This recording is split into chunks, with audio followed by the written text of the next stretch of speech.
খেলায় হেরে যাওয়ার কারণে কি কান্না, এই দৃশ্যটা আসলেই বিরল। প্রতিভাবান মানুষ হতে পারে এই ছোট্ট বাচ্চাটি। আসসালামু আলাইকুম ওয়া রাহমাতুল্লাহি ওয়া বারাকাতুহু। আমি নাহিদ বিন শাহিদ, ওয়েলকাম করছি আমার আরেকটি নতুন ভিডিওতে। আজকে আপনাদের এই ছোট্ট ভিডিওতে দেখাবো চুয়াডাঙ্গা বেলগাছি আসিরউদ্দিন ইসলামী মাদ্রাসার পক্ষ থেকে যে ছাত্রদের নিয়ে ছোট্ট আকারে অনুষ্ঠান হয়েছিল, সেটাই ভিডিওর মাধ্যমে আপনি দেখতে পাবেন।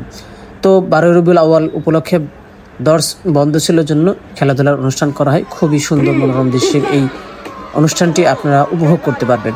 আসলে ছোটবেলার এই ধরনের খেলাধুলা আমাদেরকে খুবই অনুপ্রাণিত করে আর খুবই ভালো লাগে। আর মাদ্রাসায় অনুষ্ঠান হলেই এই দড়ি টানা অথবা দড়া টানা খেলা, যেটাই বলুক না কেন, এই খেলাটা না হলেই নয়। মনে হয় যেন এই খেলাটা না হলে কোনোই খেলা হয়নি। বাস্তবেই খুবই ভালো লাগে এবং খুবই হাসি ও আনন্দ হয়। তবে হ্যাঁ, এতে আলহামদুলিল্লাহ অনেক বেশি কষ্ট বা অনেক শরীরের উপরে যে চাপ পড়ে বা অথবা ব্যথা ট্যাথা লাগা, এই জাতীয় কোনো সমস্যা হয় না। মাদ্রাসাতে প্রায় এরকম খেলাধুলা হয়।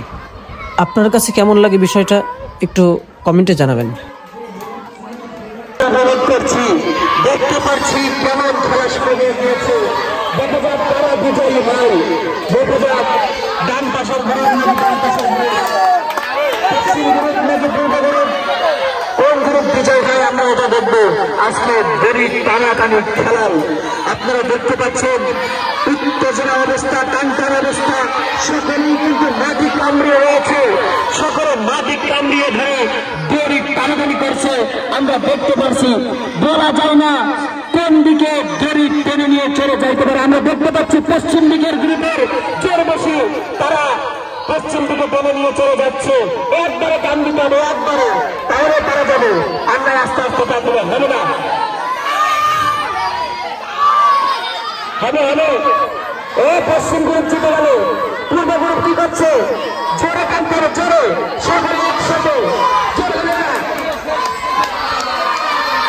মাশাআল্লাহ, পশ্চিম গ্রুপে যারা ছিল তারা বিজয়। দড়ি টানা খেলা শেষ করে একটা আনন্দদায়ক একটা খেলা শুরু হলো।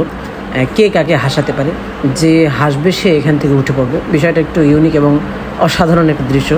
তো সবাই চেষ্টা করে একটু হাসাতে। ছেলেপেলে একটু হাসাচ্ছিল একজন আরেকজনকে। প্রাথমিকভাবে হয়তো বিষয়টা একটু বুঝতে কষ্ট হচ্ছিল, পরে বড়দের দিয়ে শুরু করলে আরও ভালোভাবে ক্লিয়ার বুঝতে পারছে। সর্বশেষ এরা খুবই সুন্দরভাবে পারফরমেন্স করছে, খুবই ভালো খেলাধুলা করছে। অপেক্ষায় ছিলাম যে সর্বশেষ কে টিকে থাকে। দেখছি 4 জন আর একজন 5 জন, মোট 5 জন এখানে আছে। হাসানোর খুবই চেষ্টা করছে, পরে একজনকে উঠিয়ে দেওয়া হলো যেহেতু সে হাসছিল। এরপর আরেকজন আসলো, রিহাদ দেখি কেমন হাসাতে পারে।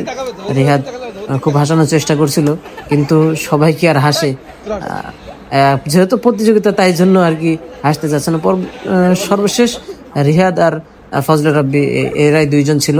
খুবই অনেক সময় ধরে তারা খেলাধুলা করলো। তারপরে দেখলাম যেহেতু সময় কম, অন্য খেলাধুলা করতে হবে, এই জন্য খেলা এখানেই ইতি টানা হলো। পরবর্তীতে অন্যান্য খেলা হয়েছে, দড়ি টানা বা অন্যান্য খেলা, আনন্দদায়ক খেলাধুলা করা হয়েছে। আসলে এই জাতীয় খেলাগুলো খুবই ভালো লাগে। বছরে কিংবা 2-4 মাস পরেও যদি 1-2 বার হয়, এতে ছাত্রদের মন উৎফুল্ল হয়, আনন্দ হয়। আর তাছাড়া বাড়িতে যে সময় দেওয়া আছে, মাদ্রাসাতে আনন্দ ফুর্তি করা, এটা বেশ আনন্দদায়ক। দেখা হচ্ছে পরবর্তী অন্য ভিডিওতে।